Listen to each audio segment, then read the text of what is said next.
The thing about Jerry's work is that, and I really believe this is true about all of his ballets, is that they all have a community of people that are involved in every one of them. Even his musicals are about a community of people, whether it be Three Sailors or the Jewish people. I have to say that the one piece that has really, that was historical, I think, is West Side Story, because it really changed the face of the way musicals were looked upon. What Jerry did with that was, from the very first opening prologue, he took these people and showed what the conflict was immediately, just through dance, without words. But then when we came to New York City Ballet, and he wanted to add this solo for me, and which was Something's Coming, and of course it had lyrics. So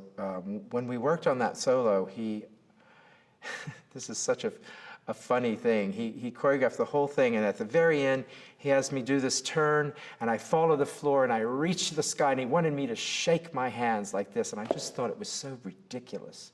It felt so Broadway jazz hands, and I fought it so much, and I wouldn't do it. I just didn't feel it. I just didn't feel like it was right, and you know, he would fight me on it, you know, and he would do it himself, and it would seem right. But when I did it, it just didn't seem, you know.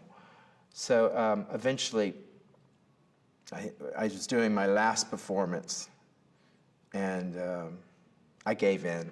I shook my hands in my last performance of West Side Story for him.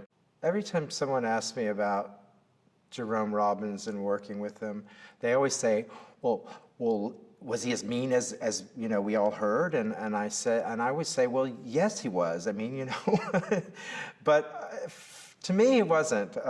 He wasn't. I think the thing about that whole idea of his, you know, tyrants and you know, it was his passion, really. It was. I have to describe it as his love for theater.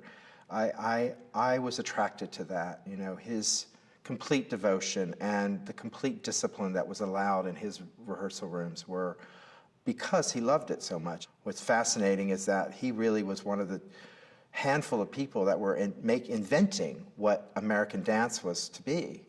And it's quite extraordinary. We all sort of, you know, now after the aftermath kind of feel like, at least I do, feel like that, you know, he's really a hard act to follow.